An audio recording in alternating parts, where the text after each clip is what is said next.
Can you imagine waking up in a hospital, wrapped in bandages, only to find out your own family tried to murder you for insurance money?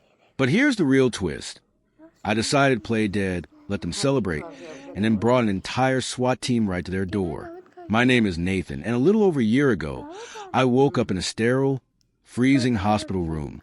Every inch of my body was screaming in pain, wrapped in thick medical gauze. My lungs burned from smoke inhalation, a constant, violent reminder of the fire. And sitting right beside my bed, sobbing uncontrollably, was my father, Arthur. He grabbed my unbandaged wrist, his voice choked with tears, and told me our family home had burned to the ground. He said he'd tried everything to save them, but the flames were too intense. He looked me dead in the eyes, tears streaming down his face, and delivered the gut-wrenching news. My mother and my younger brother didn't make out alive. He said I was the only family he had left. I was completely, utterly crushed. The guilt, the agonizing weight of it, was a physical blow. I was the oldest son. I should have saved them.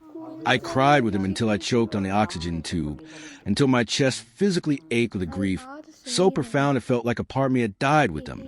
But my father didn't know one massive, crucial thing. The very second he stepped out of that hospital room, heading to the cafeteria for a cup of coffee, a female detective slipped quietly through the heavy door. She checked the hallway nervously, clicked the door shut behind her, leaned in incredibly close to my ear, and whispered the words that completely shattered my entire reality. She told me my mother and brother weren't dead.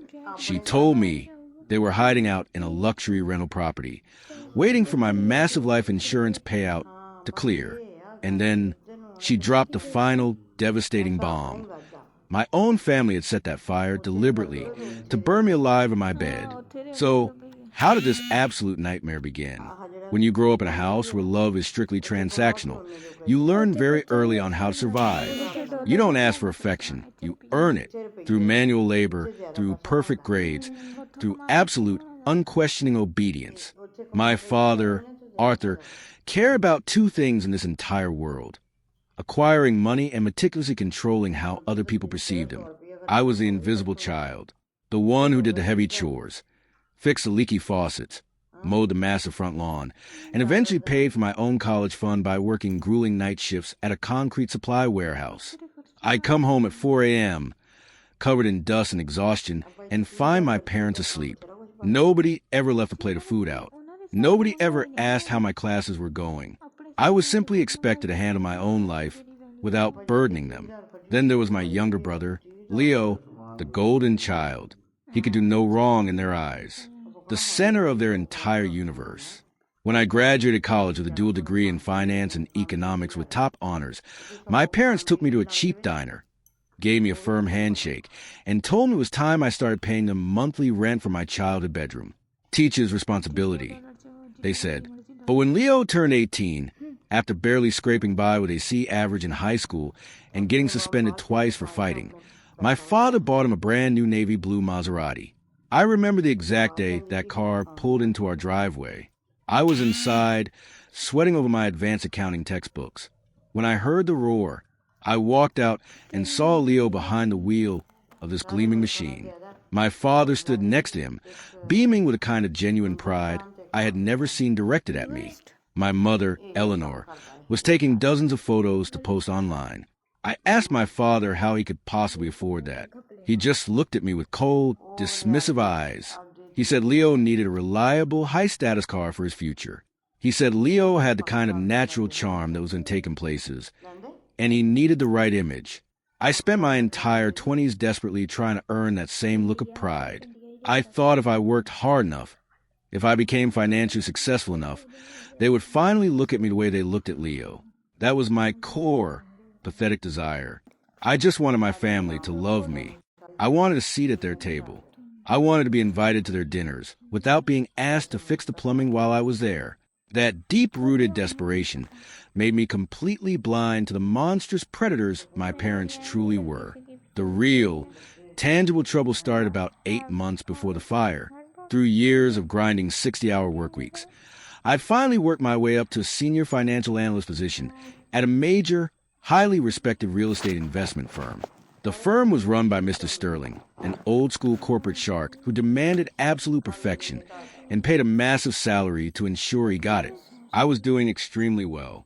I'd just gotten a major promotion, and my fiancée, Maya, and I were looking at buying our first house together. Maya was my anchor, the only person in my life who saw through the thick layer of polish my family tried to present. She saw how they treated me, and she absolutely hated it. But she supported me anyway, knowing how deeply I craved their approval. My father saw my newfound success and immediately calculated how he could use it. He pressured me constantly, relentlessly, to get Leo a job at Sterling's firm. Leo had dropped out of 2 different community colleges, never held a job for more than 3 months, and was currently living comfortably in my parents' basement, racking up monumental credit card debt. My father was secretly paying off to protect his credit score. My father called me every single day. The conversations were always aggressive guilt trips masked as fatherly advice. He told me blood is thicker than water. He said it was my fundamental duty as the older, successful brother to help Leo build his 401k, get a decent corporate salary, and get his life on track. He reminded me of all the financial sacrifices they made raising me. Like an absolute idiot, desperate for his fleeting approval, I completely caved. I cashed in all my hard-earned political capital at work and literally begged Mr. Sterling to give Leo an entry-level accounting position in a subordinate department. That was the biggest, most catastrophic mistake of my entire life. Leo was an unmitigated disaster from day one. He showed up 40 minutes late almost every day. He left early to go to the gym. He treated the corporate office like his own personal country club. Maya warned me very early on. We were having coffee one morning, and she looked at me, completely deadpan, pointing out the glaring red flags. She asked me how Leo was driving a luxury Maserati to an entry-level job where he made maybe $65,000 a year before taxes. She asked me how he was paying for premium gas, let alone the astronomical insurance premiums for a 20-something male driving a sports car. I brushed it off. I was in deep denial, telling her my parents were probably secretly draining their savings to fund his lifestyle just to keep up appearances. Then came the Thanksgiving dinner from hell. Maya and I sat at the long, polished mahogany dining table with my parents, Leo, and my Uncle Vance. Uncle Vance was my father's older brother, always playing the wise, gentle peacemaker. Whenever my father got aggressive or started yelling, Vance would pull me aside, pat my shoulder, and tell me to just be the bigger person and keep the peace. During that dinner, the tension was suffocating. I tried to proudly announce my recent promotion and the fact that Maya and I were officially starting the mortgage pre-approval process. Before I could even finish my sentence, my mother sharply tapped her crystal wine glass with a silver spoon. She completely talked over me, her voice shrill and commanding, and announced at the table that Leo had just signed the paperwork for a brand-new, ultra-luxury penthouse apartment downtown. My father immediately raised his glass, beaming with pride, and toasted to Leo's brilliant real estate moves and his natural business acumen. Maya gripped my thigh under the table, so hard her nails dug into my skin. I could feel her seething with white-hot anger on my behalf. I just sat there, chewing my turkey, feeling completely invisible. A few weeks later, the grand illusion shattered into a million jagged pieces. I was staying late at the office on Friday night, doing a routine mandatory audit on some of the escrow accounts Leo was supposed to be managing. I pulled up the secure spreadsheets, and the numbers simply did not add up. Whole columns of financial data were missing. Massive wire transfers were being routed out of client escrow accounts and disappearing into completely undocumented dummy accounts. I dug deeper, accessing the raw bank logs, and found a massive, gaping hole in the company's capital reserves. Leo wasn't just bad at his job. He was actively, systematically embezzling money, $6.5 million. I printed the logs, grabbed my keys, and drove straight to my parents' house. I didn't knock. I barged in and marched straight into my father's home office. I threw the thick stack of printed spreadsheets violently onto his heavy oak desk. My father didn't jump. He didn't look surprised. He didn't yell at Leo, who was sitting on the leather sofa, playing a game on his phone. Instead, my father looked at me with cold, dead, reptilian eyes. He leaned back in his executive chair and told me, in a completely calm voice, that I needed to fix it. He told me I had the senior executive system access required to move the company's money around and permanently cover Leo's tracks. I felt the blood drain from my face. I refused. I told him Mr. Sterling was bringing in aggressive external auditors at the end of the month, and if I cover up a multi-million-dollar theft, I would be the one facing a massive lawsuit and going to federal prison for corporate fraud. My father stood up slowly, walked around a desk, and placed his heavy hand on my shoulder. His grip was painfully tight. He said, "Family protects family at all costs." He said if I let Leo go down for this, the resulting public scandal would ruin my parents' spotless reputation, destroy my mother's fragile health, and drag our family name through the mud. Then Uncle Vance, who was sitting quietly in the corner nursing a glass of expensive bourbon, chimed in. He said, in a soft, incredibly reasonable voice, that surely a smart, capable guy like me could figure out a way to take the blame for a minor accounting error without facing actual jail time. They wanted me to take the fall. They wanted me to sacrifice my pristine career, my upcoming marriage to Maya, and my actual freedom, so the golden child could keep driving his Maserati and living in his penthouse. I looked at the three of them. The sheer entitlement was suffocating. I told them absolutely not. I told them Leo was on his own. I turned around, walked out of that house, and slammed the heavy front door so hard the decorative glass rattled. Over the next few weeks, the atmosphere surrounding my family turned completely poisonous. My mother stopped returning my calls entirely. My father started showing up at my apartment unannounced, aggressively banging on my door and demanding I log into the servers and fix the numbers before the audit. I held my ground. I told them the auditors were scheduled to review the physical, heavily encrypted backup servers that I was temporarily keeping in my home office by the end of the week. I thought they would eventually realize they had lost and hire a defense lawyer for Leo. I severely underestimated the depths of their depravity. The night before the fire, Maya was out of town visiting her sister in Seattle. I was home alone, exhausted and completely stressed out. My childhood best friend, Derek, stopped by randomly around 9 p.m. Derek and I had known each other for over 10 years. We grew up playing baseball together. I'd even helped pay his rent a few times when he was struggling to find work. He knocked, asked for a beer, and hung out in my living room. But Derek seemed incredibly nervous. He was sweating, constantly checking his phone, shifting his weight on my couch. Then he started asking me weird, incredibly specific questions about my home security system. He asked if my exterior cameras were connected to a cloud server or a local hard drive. He asked if my smoke detectors were hardwired or battery operated. I thought it was incredibly odd, but I was so exhausted from the looming corporate audit that my brain simply did not process the imminent danger. I answered his questions blindly, finished my beer, and he left abruptly without saying goodbye. Later that night, around 11:30, I realized I had some important mail that had been mistakenly delivered to my place instead of my parents' house. It was a sensitive tax document. Despite the absolute war happening between us, I decided to drive over and drop in their mailbox, just to get out of my house and off my mind. As I pulled my car up to the edge of their manicured driveway, I saw my father loading 3 extremely large, heavy suitcases into the massive trunk of his Bentley. My mother and Leo were standing on the front porch in the dark, whispering frantically to each other. When my headlights swept across the driveway and hit them, they froze like deer caught in headlights. My mother practically shoved Leo into the house and slammed the front door shut. My father quickly slammed the Bentley trunk down and walked over to my driver's side window with a fake, remarkably tight smile. He said they were just doing some late-night spring cleaning, taking old winter clothes to the donation bin at midnight with premium hard-shell luggage.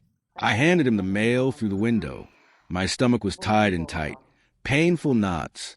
Every biological instinct in my body screamed that something was terribly, fundamentally wrong, but my logical brain simply refused to accept that my own flesh and blood was capable of true, premeditated evil. I drove back to my house, locked my deadbolts, set my security alarm, and went to sleep. I had absolutely no idea I was about to wake up in hell. I woke up to the horrific, choking smell of burning plastic and raw gasoline. The digital clock on my nightstand read 2:14 in the morning. The room was already hazy with thick, rolling black smoke.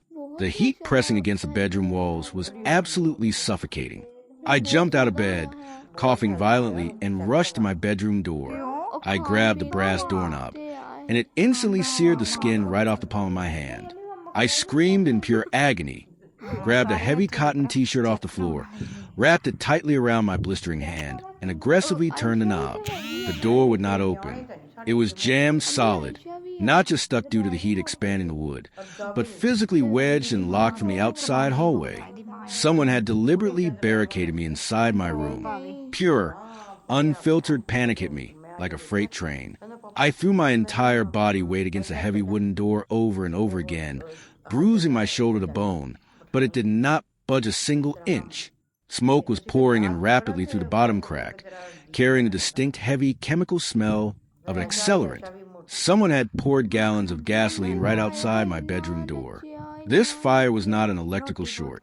It was a planned execution. I turned away from the door and ran to the window. My bedroom was on the second floor. The flames were already violently licking up the side of the house, shattering the glass windows in the living room directly below me. I grabbed a heavy metal desk lamp and violently smashed my bedroom window. The sudden rush of fresh oxygen fed the fire outside, and a wall of blistering heat blasted into the room, singeing my eyebrows and burning my face. I did not have time to think. The floorboards beneath my feet were getting too hot to stand on. I climbed onto the windowsill, looked down into the pitch-black yard, and threw myself into the darkness. I hit the ground incredibly hard.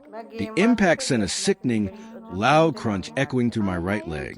Blinding pain exploded up my spine. My tibia was snapped cleanly in half, the jagged bone pressing dangerously against my skin. I dug my elbows into the dirt and dragged myself across the wet grass, pulling my heavy, broken body away from the roaring inferno. The entire first floor was a massive wall of orange and red flames. The heat was so intensely powerful, it was melting the vinyl siding on my neighbor's house across the yard. I lay there on the lawn, screaming for help, screaming for someone to call 911. My elderly neighbor ran out of his house in his bathrobe, dragging the garden hose, looking absolutely terrified. The fire trucks arrived minutes later, their sirens piercing the night. The paramedics rushed over, strapped me to a rigid backboard, pumped me full of heavy painkillers, and loaded me into the back of the ambulance. As the heavy doors closed, I watched through the small windows of my house, my home office, and the corporate servers containing all the physical audit evidence burned to absolute ash. 3 days later, I woke up in the hospital. That brings us to the exact moment my father sat by my bed and delivered his award-winning, tear-filled performance.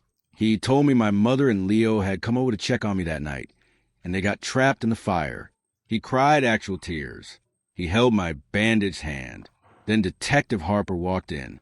She was sharp, highly professional, and took absolutely zero nonsense from anyone. After my father left the room, she gave me the raw, unfiltered truth.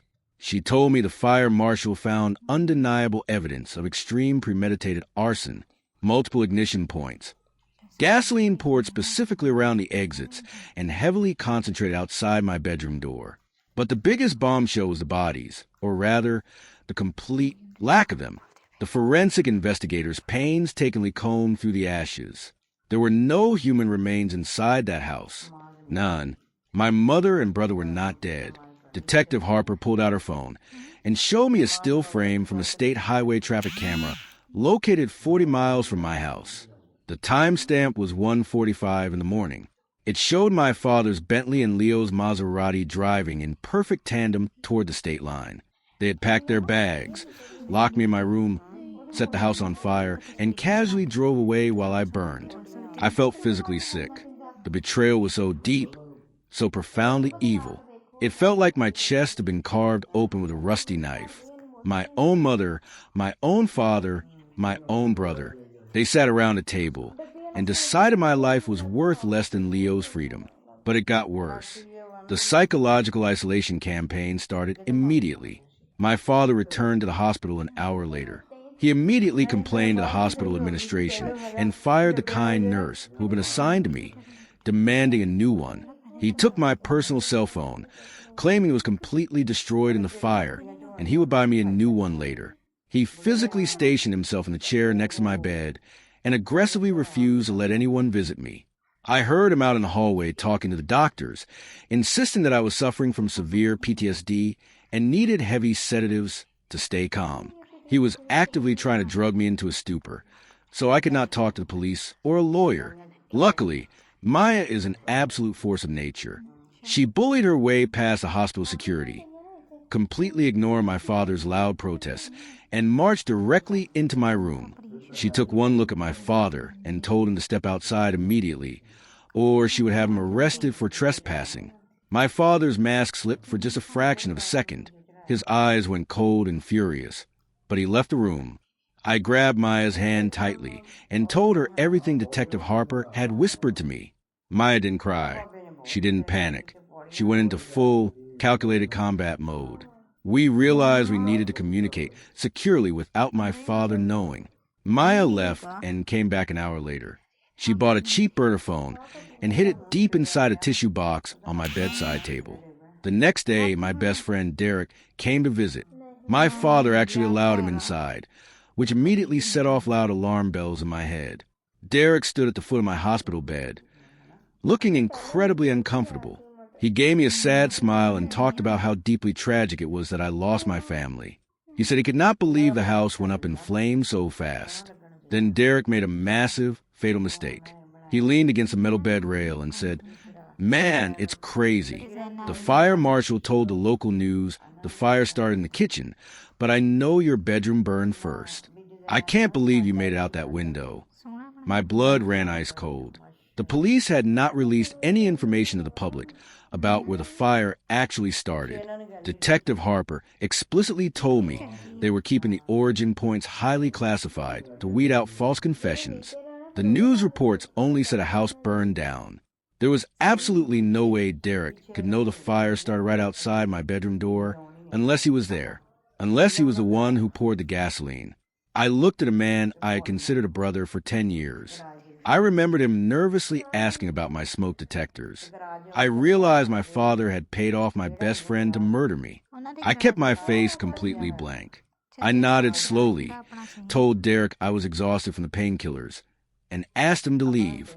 As soon as the heavy door click closed, I pulled the burner phone from the tissue box and furiously texted Maya and Detective Harper. The web of betrayal was massive, and I was sitting right in the center of it. I decided I was no longer the tragic victim in their twisted story. I was going to be the architect of their total destruction. To catch a predator, you have to play dead. I spent the next 4 excruciating days pretending the hospital sedatives were completely destroying my mind. Whenever my father was in the room, I kept my eyes half closed. I deliberately slurred my words. I let him feed me terrible hospital soup like a helpless child. It took every single ounce of self-control in my broken body not to wrap my hands around his throat and squeeze the life out of him right then and there. Because my father truly believed I was heavily drugged out of my mind, he got sloppy. He started taking highly sensitive phone calls inside my room, assuming I was too heavily medicated to process a single word of his conversations. I lay there, breathing steadily, listening to him conduct his dark business. That is exactly how I learned about Mr. Caldwell. Caldwell was a high-powered, incredibly expensive corporate lawyer specializing in massive insurance claims and probate law.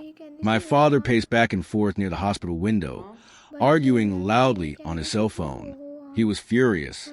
I heard him say, "What do you mean the payout is frozen? The house is gone. The physical server is ash. Just process the damn inheritance and the life insurance policy." He paused, listening to Caldwell on the other end, then snapped aggressively, "I don't care if Nathan survived. That wasn't the original plan, but we adjust." And then, the words that chill me to bone, "You get me the legal custody of his medical proxy, and I will forge the authorization to release the funds if I have to. Just make sure Eleanor and Leo stay strictly out of sight at the resort until the money clears the accounts, and we can secure the fake identities." He hastily jotted something down, slipped a piece of paper out of his suit jacket pocket, looked at it, and then crumpled it up and threw it in the trash, Cam before leaving the room to get lunch. The second he was gone, I swung my good leg violently out of bed. I ignored the searing pain in my broken tibia, grabbed my aluminum crutches, and dragged myself over to the garbage can. I dug through the bloody gauze and discarded medical supplies and pulled out the crumpled piece of paper. It was a printed receipt for a private, highly gated luxury estate in a neighboring state, booked under my mother's maiden name. I snapped a crystal-clear photo of the receipt and sent it directly to Detective Harper using the burner phone hidden in my tissue box. While I was gathering critical intelligence from inside the hospital bed, Maya was moving absolute mountains on the outside. She scheduled a private, off-the-books meeting with Mr. Sterling at his exclusive country club. Maya laid out the cold, hard facts. She told him about the fire, the missing physical servers, and Leo's sudden, highly suspicious disappearance. Sterling is a ruthless businessman who absolutely despises being stolen from. He immediately pulled his private team of forensic accountants and had them aggressively dig into the remote cloud backups of Leo's work computer. Backups my father didn't realize existed because he only understood physical hardware. Maya visited me that night, long after visiting hours were over. She slipped past the nurse's station, wearing a medical scrub jacket she borrowed from a friend who worked on the surgical floor. She sat on the edge of my bed, her face completely pale, and handed me a thick printed file. The truth was so much worse than a simple accounting error.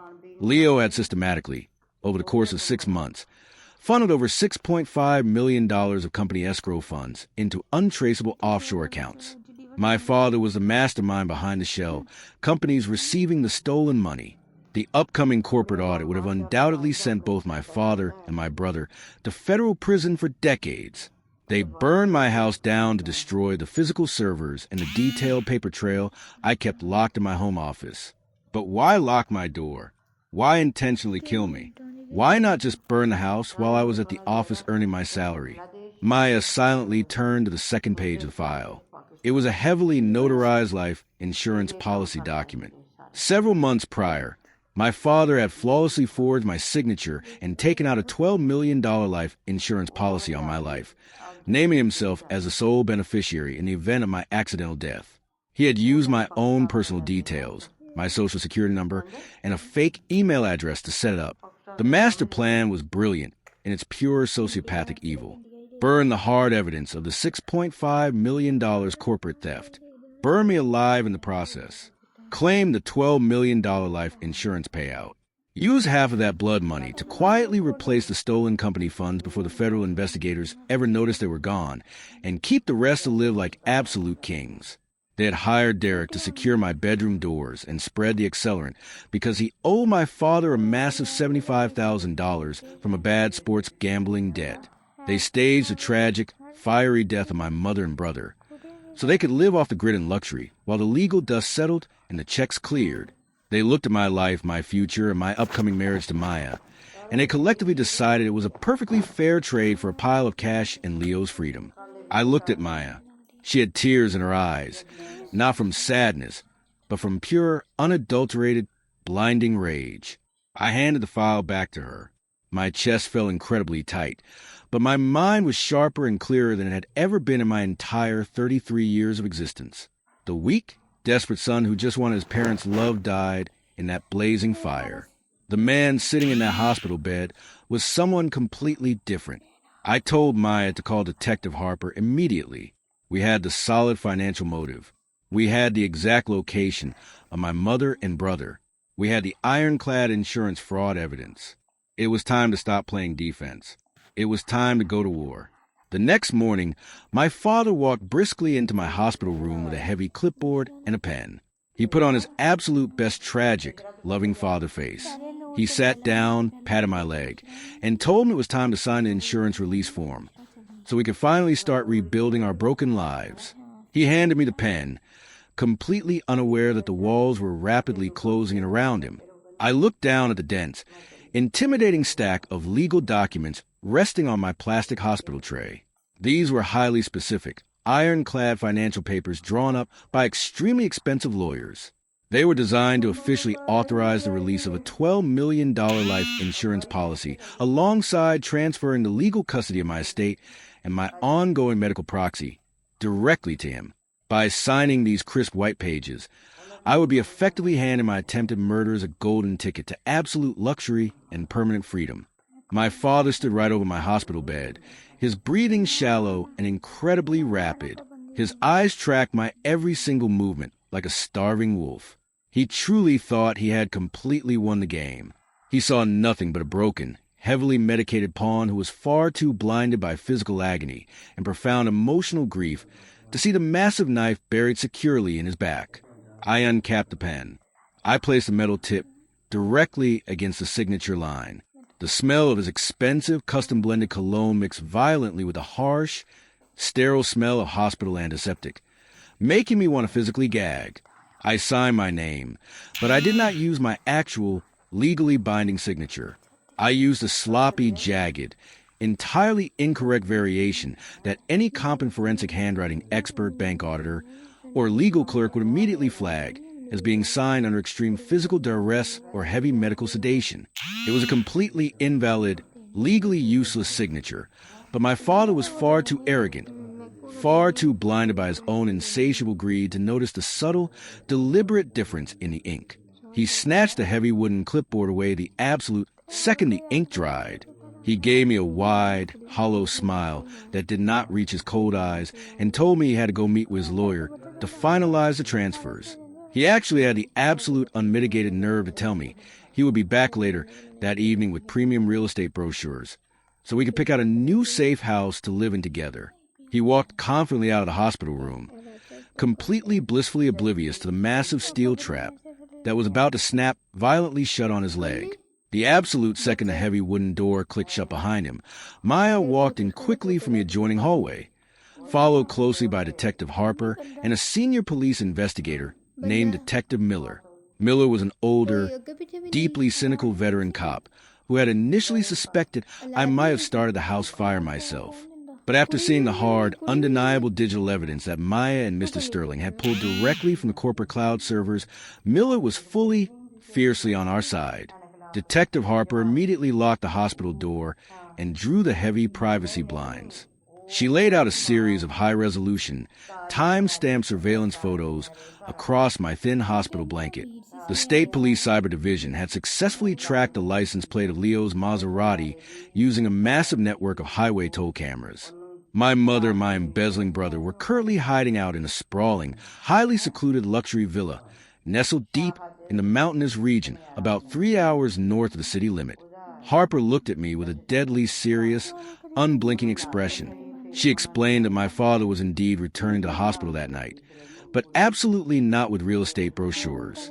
The Police Cyber Division had successfully intercepted and decrypted a text message my father sent to a prepaid burner phone located at the mountain villa. The intercepted message read exactly like this: "Papers are signed. I am tying up the final loose end tonight.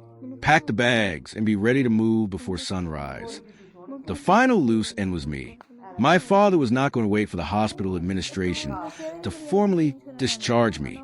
He realized that the longer I stayed alive in that hospital bed, the higher the mathematical risk became that some smart investigator would start connecting the dots.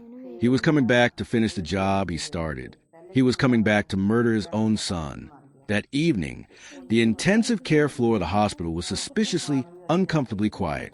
Maya had kissed my forehead, squeezed my hand tightly, and left the building to wait safely in a mobile police command center van parked 3 blocks away. Detective Harper and Detective Miller were hiding silently inside the adjoining private bathroom of my hospital suite. The door cracked open just a fraction of an inch to give them a clear, unobstructed line of sight to my bed. I lay alone in the hospital bed. The heart monitor beeped in a slow, steady, agonizingly rhythmic pattern. My palms were sweating profusely beneath the heavy medical gauze. At exactly 9:14 at night, the heavy door to my room slowly clicked open. My father walked in. He did not have any brochures in his hands.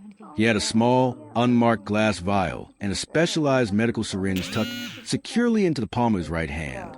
I kept my eyes closed, consciously controlling my breathing to perfectly simulate a deep, heavy, drug-induced sleep. I listened to his expensive shoes tap softly against the floor as he approached. He walked right up to the side of my bed. I felt his hand gently grip the clear plastic tubing on my intravenous line. He was completely, terrifyingly silent. There was absolutely no hesitation in his fluid movements. There was no final moment of fatherly remorse. He inserted the sharp metal needle of the syringe directly into the soft rubber port and prepared to push a lethal, completely untraceable dose of whatever specialized poison he had managed to acquire on the black market. I opened my eyes, turned my head slowly on the pillow, and looked directly into his face. His eyes widened in absolute paralyzing shock. He froze completely, his thumb resting heavily on the plunge of the syringe, unable to process the data his brain was receiving. Before his mind could even begin to comprehend the horrific reality that I was fully awake, completely lucid, and staring right at him, the bathroom door violently kicked open. Detective Miller lunged across the hospital room like a runaway freight train. He grabbed my father by the back of his expensive, custom-tailored suit jacket and slammed him face first into the solid concrete wall with a sickening, heavy thud. The glass syringe clattered harmlessly to the linoleum floor.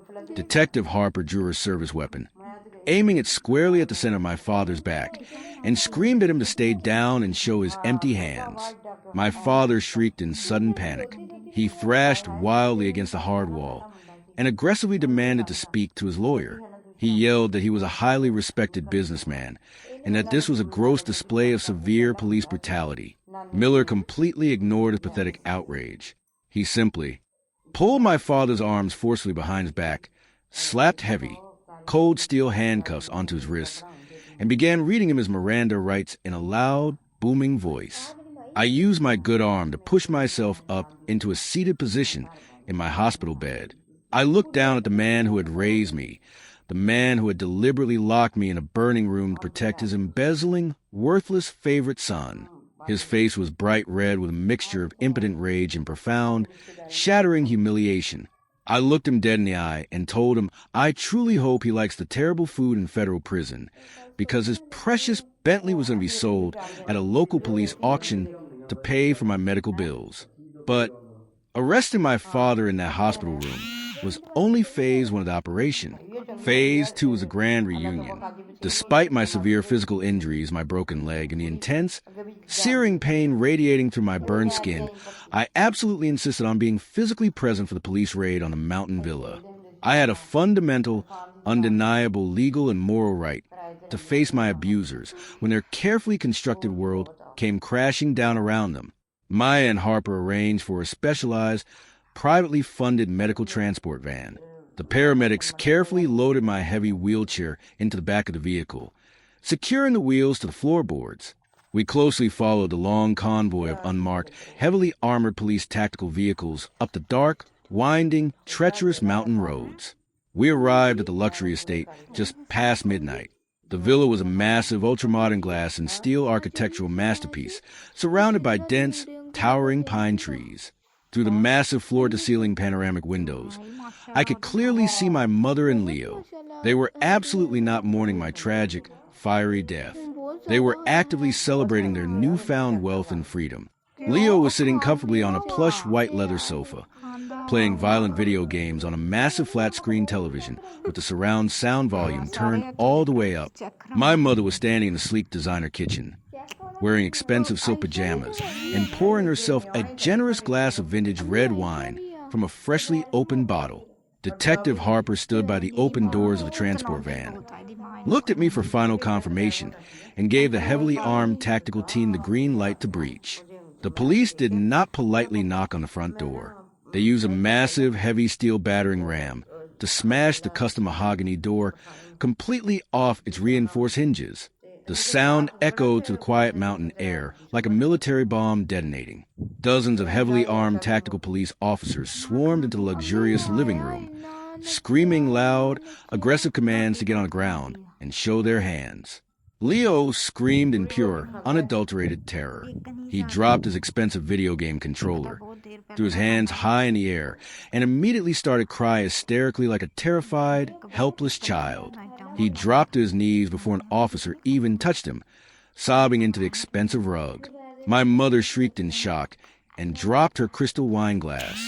It shattered violently across the polished hardwood floor, the dark red wine splashing everywhere, looking exactly like fresh blood pooling on the wood. Once the massive living area was completely secured and both of my family members were locked in heavy steel handcuffs, forced to sit side by side on the sofa they had just been lounging on, Detective Harper signaled Maya. Maya gripped the rubber handles of my wheelchair and slowly wheeled me through the shattered, splintered front entrance of the villa, pushing me directly into the center of the living room. The air in the room was instantly sucked out. My mother stared at me. Her jaw physically dropped open. She stopped breathing. She looked at my heavily bandaged arms, my thick plaster casted leg elevated on the chair, and the angry red burn scars covering the entire left side of my face. For a brief, incredibly naive second, the small, wounded child still buried deep inside my psyche thought I might actually see a flicker of genuine maternal relief in her eyes. I thought maybe she would be truly glad that her firstborn son did not burn to ash in a locked room. I was so incredibly wrong. My mother's face twisted into a grotesque, terrifying mass of pure, unadulterated venomous hatred. She strained violently against the steel handcuffs, holding her wrists tightly behind her back, the metal cutting into her skin. She looked me dead in the eye, her face red and contorted with absolute fury, and screamed at the absolute top of her lungs, "Why didn't you just die? You ruined everything. We were supposed to be completely free, you selfish, ungrateful, pathetic brat. Why didn't you just burn in that room?" That was the exact moment, the precise defining second, that the last remaining heavy steel chain of my childhood trauma snapped completely in half. I looked at the woman who gave birth to me, the woman I had spent 33 agonizing years desperately trying to impress and love, and I felt absolutely nothing. No anger, no deep sadness, no longing for her affection. Just total, freezing, absolute apathy. I thought the worst was over. I thought the truth was entirely out in the open. I was so incredibly wrong. The chaotic aftermath of the downtown police precinct was an absolute textbook masterclass in profound cowardice of highly toxic people.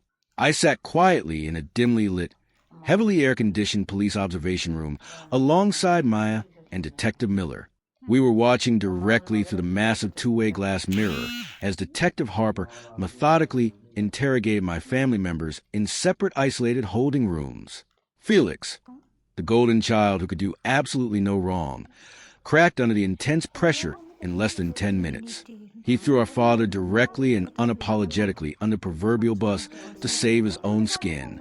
He fully admitted to the corporate embezzlement, detailing exactly how he moved the funds, but he aggressively claimed that our father emotionally abused and physically forced him to do it. He literally cried for his mommy. My mother was interrogated next. Eleanor aggressively tried to play the classic, highly manipulated role of the terrified, severely battered housewife. She claimed she was a helpless, innocent victim who had absolutely no access to the family bank accounts and no prior knowledge of the $12 million life insurance fraud. But Detective Harper just smiled a cold, predatory, shark-like smile.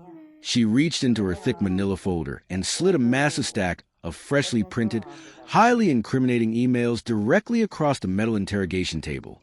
They were emails from my mother's completely secret, heavily encrypted Proton Mail account.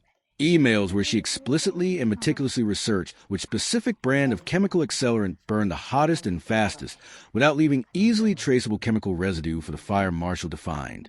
Emails where she aggressively contacted a shady offshore real estate broker to purchase a massive beachfront property in Costa Rica using the exact projected payout amount of my life insurance policy as a down payment. My mother looked down at the printed email scattered across the table.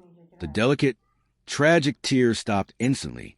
Her face turned into a hard, furious, unyielding stone, and she aggressively demanded a lawyer. But the biggest, most earth-shattering shock of the entire night came during my father's intense interrogation. My father aggressively refused to speak to the detectives, demanding repeatedly to see his high-powered attorney, Mr. Caldwell. But Mr. Caldwell had already called the police precinct and formally dropped my father as a client the absolute second he heard about the first-degree attempted murder charges. Detective Miller walked into my father's interrogation room, holding a thick, freshly printed digital forensics report. The police cyber division had completely cracked my father's heavily encrypted cell phone. They had successfully recovered months of deleted text messages, but the most damning messages were not between my father and Derek, the hired arsonist. The messages were between my father and Uncle Vance. I physically stood up from my wheelchair in the dark observation room, completely ignoring the sharp shooting pain radiating up my broken leg. Uncle Vance, the soft-spoken, gentle peacemaker, the wise older brother who always told me to be the bigger person. Detective Miller read the recovered text messages out loud. Uncle Vance was not just an innocent passive bystander. He was the actual calculating mastermind behind the entire criminal operation. Vance was a former senior claims adjuster for a massive insurance conglomerate. He knew exactly how aggressive insurance fraud investigations were conducted and how to bypass the red flags. Vance was the one who utilized his shady industry contacts to set up the untraceable offshore shell companies to hide Leo's stolen millions. Vance was the one who explicitly instructed my father on how to perfectly forge my signature on the life insurance documents.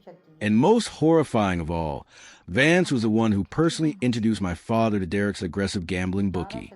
Miller read a text message Vance sent at exactly 1:15 in the morning on the night of the fire. The message simply read, "The kid is asleep.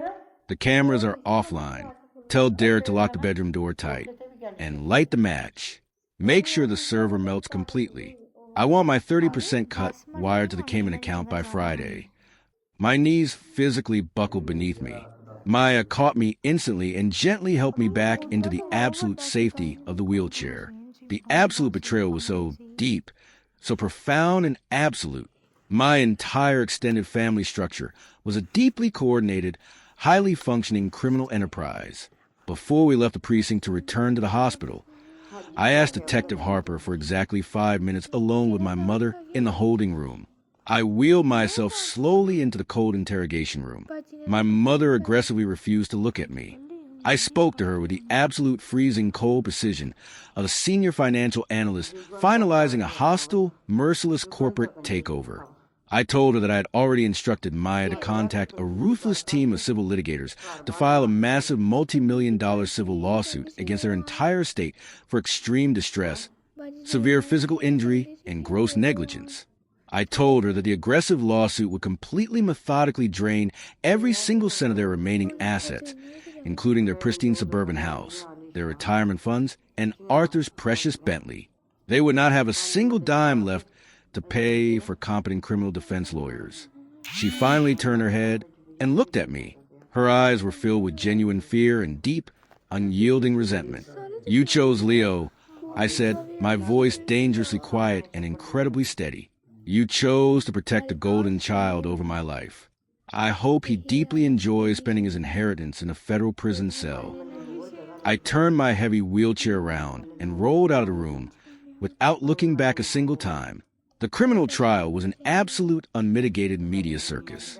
The local and state news stations picked up the story immediately. A wealthy, highly respected suburban family caught red-handed burning their own successful son alive to cover up massive corporate embezzlement and claim a fraudulent $12 million life insurance payout. The courtroom was packed every single day. My father, my mother, Leo, and Uncle Vance all sat closely together at the long wooden defense tables. The expensive country club polish was entirely gone, replaced by the harsh, brutal reality of the penal system. My father had lost at least 30 pounds. His expensive tailored suits were replaced by a bright, oversized orange jail jumpsuit. My mother looked incredibly aged and hollow. Leo just stared blankly at the floor, crying silently and pathetically throughout the entire proceeding. Van sat perfectly rigid, his face a terrifying mass of bitter, silent defeat. The final, absolutely crushing blow came from Derek. Derek had taken a massive, heavily negotiated plea deal to avoid a life sentence for attempted murder. He testified in excruciating, horrifying detail about how my father and Uncle Vance paid him $75,000 in cold cash to wait until I was deeply asleep, with a heavy wooden doorstop under my bedroom door handle, completely trapping me inside, and pour 3 massive gallons of premium gasoline along the hallway carpet. The jury deliberated for less than 4 hours. The foreman stood up and read the verdicts. Arthur, guilty of first-degree attempted murder, felony arson, and massive federal insurance fraud. Eleanor, guilty of conspiracy to commit murder and wire fraud. Leo, guilty of extreme corporate embezzlement, wire fraud, and conspiracy.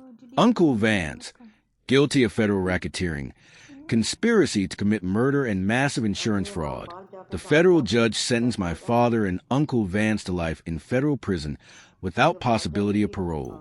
My mother received 40 years, effectively a life sentence for a woman her age.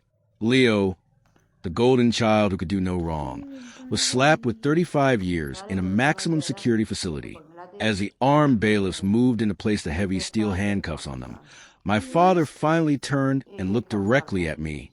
He opened his mouth to speak, but I did not give him the satisfaction of a single word. I turned my back on him completely, took Maya's arm, and walked proudly and silently out of the courtroom and into the bright, warm sunlight of a new life. With a massive financial settlement I rightfully won from the aggressive civil lawsuit against my parents' heavily liquidated estate, I didn't just buy a nice house and a fast car for myself. I took the millions of dollars they tried to greedily hide in offshore accounts, and I established a massive, well-funded legal defense foundation. We specifically provide high-powered corporate lawyers, aggressive financial auditors, and secure housing for victims of severe domestic financial abuse and toxic family manipulation. I took the exact weapon my family constantly used to oppress and control me, money, legal threats, and absolute financial isolation, and turned it into an impenetrable shield for people who are currently trapped exactly where I used to be.